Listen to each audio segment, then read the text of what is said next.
Assalamu alaikum wa rahmatullahi wa barakatuh, chers frères et sœurs.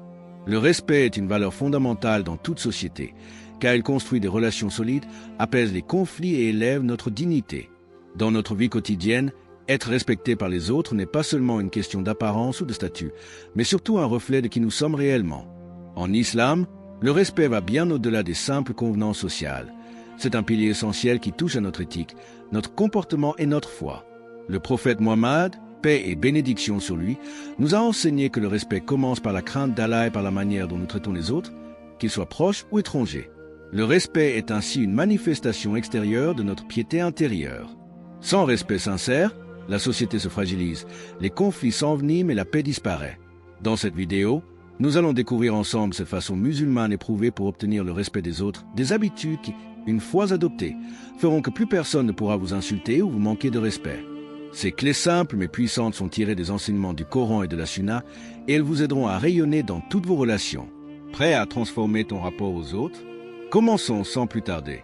Avant de commencer, pensez à liker la vidéo, à vous abonner et à activer la cloche pour ne rien manquer. Partagez cette vidéo avec vos proches car ces connaissances peuvent littéralement changer une vie. Façon 1. La sincérité dans les paroles et les actions. La sincérité, ou ikhlas en arabe, est une qualité précieuse et centrale dans la vie d'un musulman. Elle consiste à agir uniquement pour plaire à Allah, sans chercher à impressionner les autres ou à tirer profit de ses actions. Dans un monde où beaucoup cherchent la reconnaissance sociale, la sincérité est une lumière rare qui attire naturellement le respect vrai et profond. Le prophète Mohammed, paix et bénédiction sur lui, a souligné l'importance de la sincérité dans de nombreux hadiths. Par exemple, il a dit « Les actions ne valent que par leurs intentions ». Sahih al-Bukhari. Cela signifie que ce qui donne de la valeur à nos actes, c'est l'intention pure qui les sous-tend. Une action faite uniquement pour impressionner les gens ou obtenir des louanges ne durera pas et ne suscitera pas un respect sincère. Dans notre quotidien, la sincérité se manifeste dans notre manière de parler et d'agir. Lorsque nous sommes honnêtes dans nos paroles, cohérents dans nos actes et transparents dans nos intentions, les autres le ressentent. Cette authenticité crée un climat de confiance et pousse naturellement les gens à nous respecter, car ils savent que nous ne cherchons pas à les manipuler ou à paraître supérieurs. Par ailleurs, la sincérité est aussi une protection contre les insultes ou critiques malveillantes. En effet, lorsque votre comportement est guidé par la pureté de l'intention, les attaques extérieures perdent leur pouvoir sur vous, car elles ne touchent pas à votre véritable essence. Vous restez maître de vous-même, calme et digne. Un autre verset du Coran rappelle cette vérité, et ils ne seront rétribués que selon leurs intentions. Sourate Al-Insan 76, 9.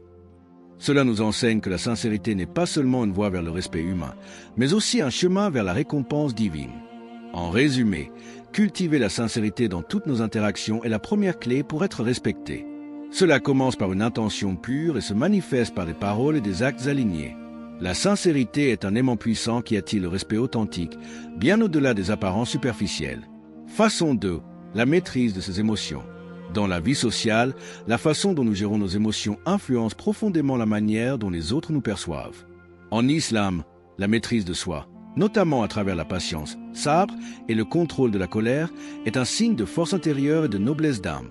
Ces qualités inspirent le respect, car elles démontrent que l'on ne se laisse pas dominer par ses passions ou par les provocations extérieures. Le prophète Mohammed, paix soit sur lui, a été le meilleur exemple de patience et de calme face aux épreuves et aux attaques. Malgré les insultes, les injustices et les difficultés, il a toujours répondu avec sagesse, douceur et maîtrise de soi. Il a dit « Le fort n'est pas celui qui domine les autres par la force, mais celui qui se maîtrise lorsqu'il est en colère. » Sahih al-Bukhari. Cette parole montre que la véritable puissance ne réside pas dans la violence ou la réactivité, mais dans la capacité à garder son calme. La patience est également une vertu largement valorisée dans le Coran. Allah dit « Et soyez patients ». Certes, Allah est avec les patients. Sourate Al-Baqarah 2, 153. La patience ne consiste pas à subir passivement, mais à choisir consciemment de ne pas réagir impulsivement, afin de préserver la paix et la dignité. Dans la pratique quotidienne, contrôler ses émotions signifie apprendre à respirer profondément, à prendre du recul avant de répondre et à réfléchir aux conséquences de nos paroles. Face à un conflit, il est préférable de calmer ses pensées, d'éviter les réactions agressives et de chercher une résolution pacifique. Cela ne signifie pas ignorer ses droits, mais plutôt défendre ses valeurs avec sagesse et respect. Voici quelques conseils pratiques pour cultiver cette maîtrise émotionnelle. Respirez profondément plusieurs fois quand vous sentez la colère monter. Cela aide à apaiser le corps et l'esprit. Comptez jusqu'à 10 avant de répondre pour éviter les paroles blessantes ou irréfléchies. Se rappeler des enseignements prophétiques qui valorisent la patience et la douceur. Cherchez refuge auprès d'Allah en disant « Aoudou billahi minash shaitani rajim ». Je cherche refuge auprès d'Allah contre le diable pour se protéger des impulsions négatives. Prendre du temps pour soi après un conflit pour réfléchir calmement. Quand nous maîtrisons nos émotions, nous devenons un modèle pour les autres. Ils nous voient comme une personne digne de confiance et respectueuse, capable de gérer les situations difficiles avec calme et maturité. Ainsi, la maîtrise de soi est non seulement un acte d'adoration, mais aussi une clé essentielle pour gagner le respect sincère des autres. Façon 3. Le respect envers autrui. Le respect mutuel est un principe fondamental enseigné par l'islam qui considère la dignité de chaque être humain comme sacrée, quelle que soit sa religion, son origine ou son statut social. Le prophète Mohammed, paix et bénédiction sur lui, a insisté sur l'importance de traiter les autres avec considération et bienveillance, car c'est en respectant autrui que l'on gagne véritablement le respect des autres. Dans le Coran, Allah nous rappelle « Ô homme, nous vous avons créé d'un mâle et d'une femelle, et nous avons fait de vous des nations et des tribus, pour que vous vous en connaissiez. » Sourate Al-Jura 49, 13. Ce verset souligne l'importance de la reconnaissance et du respect des différences comme base d'une coexistence harmonieuse. Traiter les autres avec dignité signifie écouter sans interrompre, parler avec douceur, éviter les jugements hâtifs et ne jamais rabaisser quelqu'un, même dans un désaccord. Cette attitude montre que l'on valorise la personne en face de soi, ce qui crée un climat de confiance et d'estime réciproque. Les bonnes manières, appelées adab en islam, sont une marque de respect visible et apprécié.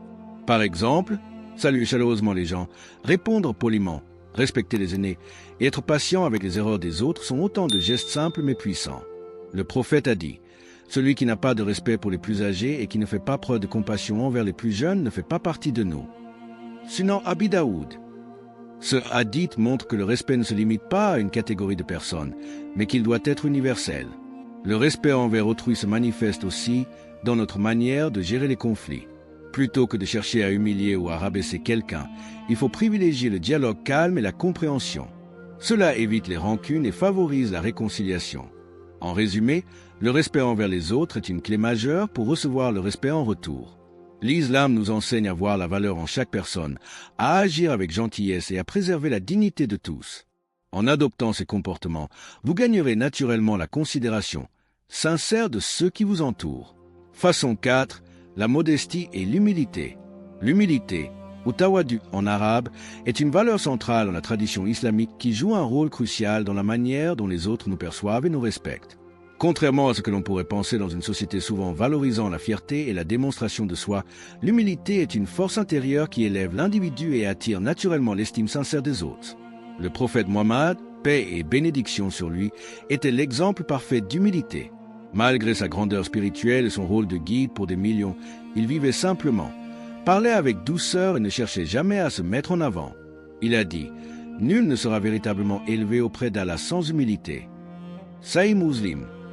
Ce hadith souligne que l'humilité est une voie vers la grandeur, non seulement dans ce monde, mais aussi auprès d'Allah. Être modeste signifie reconnaître ses limites, ne pas rabaisser les autres et ne pas chercher à dominer ou à impressionner par l'arrogance. À l'inverse, l'arrogance crée une distance entre les personnes, suscite le rejet et finit par isoler celui qui s'y adonne. Une personne humble inspire confiance et affection, car elle est accessible et sincère. Dans la vie quotidienne, cultiver l'humilité passe par plusieurs gestes simples mais puissants. Accepter ses erreurs avec honnêteté et sans orgueil, en cherchant à s'améliorer. Reconnaître les qualités des autres sans jalousie ni envie. Éviter de se vanter de ses réussites ou possessions, en se rappelant que tout vient d'Allah. Parler avec douceur, écouter les autres avec attention. Servir sans attendre de reconnaissance, en aidant discrètement et sincèrement. Le Coran nous rappelle aussi « Ne foule pas la terre avec arrogance, car tu ne pourras fendre la terre ni atteindre la hauteur des montagnes. » Sourate Al-Isra, 17h37. Ce verset nous met en garde contre l'orgueil qui éloigne de la vérité et du respect. Ainsi, l'humilité est une clé précieuse pour gagner le respect durable des autres. Elle révèle une grandeur intérieure qui dépasse l'apparence extérieure, un équilibre entre confiance en soi et modestie sincère. En pratiquant l'humilité chaque jour, vous renforcerez votre dignité et deviendrez une source d'inspiration et d'admiration pour votre entourage. Façon 5. L'honnêteté et la justice. L'honnêteté et la justice sont deux piliers essentiels de toute relation saine et durable. En islam, ces valeurs ne sont pas seulement des principes moraux, mais des obligations sacrées qui façonnent la manière dont nous interagissons avec les autres. Être juste et honnête, c'est agir avec équité, dire la vérité même lorsque cela est difficile, et respecter les droits de chacun. Ce comportement inspire naturellement la confiance et le respect. Le prophète Mohammed, paix et bénédiction sur lui, a dit « Les meilleurs d'entre vous sont ceux qui sont les plus justes envers les autres ». Sahih Muslim. Cette parole souligne que la justice est un critère fondamental pour être estimé dans la communauté. L'honnêteté, de son côté, est la base de la confiance. Sans elle, les relations se fragilisent et le respect disparaît. Dans la vie quotidienne, être honnête signifie dire la vérité même face à la tentation de mentir ou de dissimuler la réalité. Cela signifie également ne pas tricher, ne pas manipuler et ne pas exploiter la faiblesse des autres. La justice implique de traiter chacun équitablement, sans favoritisme, et de défendre ce qui est juste, même si cela va à l'encontre de nos intérêts personnels. Le Coran rappelle à plusieurs reprises l'importance de la justice. Ô vous qui avez cru, soyez stricts dans vos devoirs envers Allah et soyez des témoins équitables. Sourate An-Nisa 4, 135. Ce verset appelle les croyants à faire preuve d'équité dans toutes les situations, même si cela implique de témoigner contre eux-mêmes ou leurs proches. La justice est aussi un moyen de préserver la paix sociale. Quand les gens savent qu'ils seront traités avec équité, ils se sentent respectés et en sécurité. Cela évite les rancunes, les conflits et les divisions. Par ailleurs, l'honnêteté protège contre les malentendus et renforce la communication sincère. Un exemple concret. Dans une situation de travail, un employé honnête qui reconnaît ses erreurs et agit justement sera naturellement respecté par ses collègues et ses supérieurs. À l'inverse, celui qui trompe ou favorise injustement certains perdra rapidement la confiance et le respect. Enfin, Allah promet une grande récompense à ceux qui pratiquent la justice. Certes, Allah aime les équitables. Sourate Al-Imran 3h57. Cette bénédiction divine souligne que la justice ne profite pas seulement aux relations humaines, mais aussi à notre relation avec Dieu. En somme, cultiver l'honnêteté et la justice dans nos paroles et nos actes est une voie sûre pour gagner le respect durable des autres, bâtir des relations solides et vivre en paix avec soi-même et avec Allah. Façon 6. L'aide et la générosité envers les autres. L'aide et la générosité occupent une place essentielle dans l'islam. Ces valeurs ne sont pas seulement des actes de bienfaisance, mais aussi des moyens puissants pour tisser des liens solides, construire la confiance et, par conséquent, gagner le respect sincère des autres. La solidarité, qu'elle prenne la forme de sadaka, charité volontaire, ou de zakat, aumône obligatoire, est au cœur de la vie sociale musulmane. Allah dit dans le Coran, ceux qui dépensent de leurs biens, de nuit et de jour, en secret et en public, auront leur récompense auprès de leur Seigneur. Sourate Al-Baqarah 2, 274. Ce verset souligne que la générosité est une vertu louée et récompensée par Allah et qu'elle ouvre la porte à de nombreuses bénédictions. Offrir son aide ou partager ses biens sans attente de retour est un signe de noblesse d'âme. Lorsqu'on aide les autres de manière désintéressée, on montre que l'on se soucie sincèrement de leur bien-être. Ce comportement inspire la gratitude, le respect et crée un cercle vertueux où la bienveillance se transmet de personne en personne. La générosité ne se limite pas à l'aspect matériel. Elle peut aussi se manifester par des gestes simples, écouter quelqu'un dans le besoin, offrir son temps pour soutenir une cause, partager ses connaissances ou encourager quelqu'un dans ses efforts. Ces petites actions, quand elles sont faites avec sincérité, ont un impact puissant et durable. Par exemple, aider un voisin âgé, apporter ses courses, offrir un sourire et une parole gentille, ou simplement donner un peu de son temps pour accompagner une personne isolée sont autant d'actes qui renforcent le tissu social. Ces gestes attirent le respect non parce qu'ils sont grands, mais parce qu'ils sont sincères et constants. Le prophète Mohammed, paix soit sur lui, a dit « Le meilleur des hommes est celui qui est le plus utile aux autres ». Sahih al-Jami. Cette parole nous rappelle que notre valeur aux yeux des autres est souvent liée à notre capacité à donner et à soutenir. En résumé, cultiver la générosité dans nos vies est un chemin sûr pour gagner le respect et bâtir des relations harmonieuses. Elle nous élève spirituellement tout en renforçant la cohésion sociale. En aidant les autres, nous nous rapprochons d'Allah et faisons de notre environnement un lieu de paix et de respect.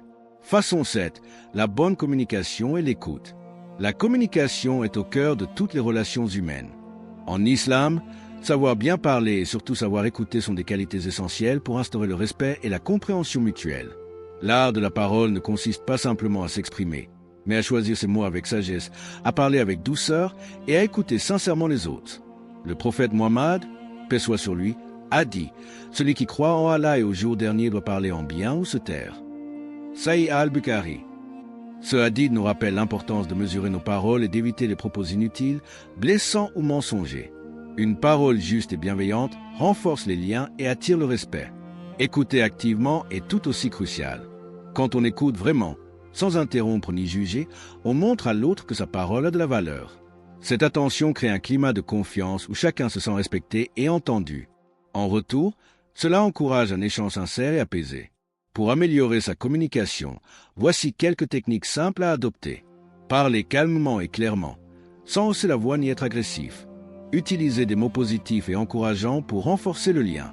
Faire preuve d'empathie en essayant de comprendre le point de vue de l'autre.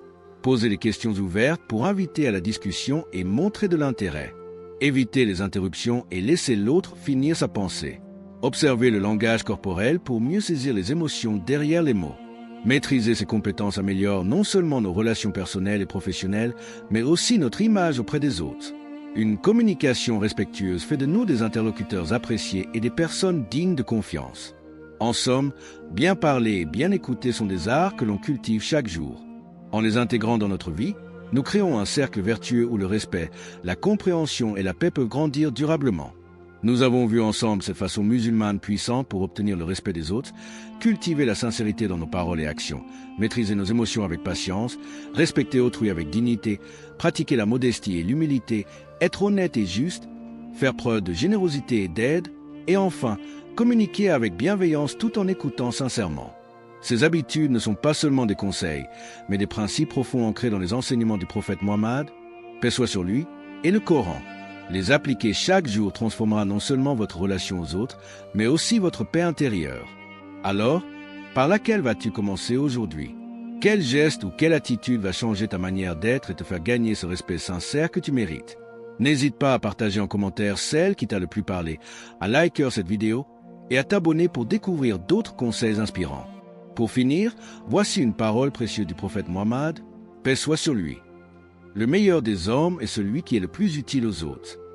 Si tu as aimé cette vidéo et que tu veux en apprendre plus sur les bonnes manières de communiquer avec respect et bienveillance, alors, coche épaisse blanche like cette vidéo pour soutenir le message. Coche épaisse blanche abonne-toi pour ne pas rater les prochaines vidéos.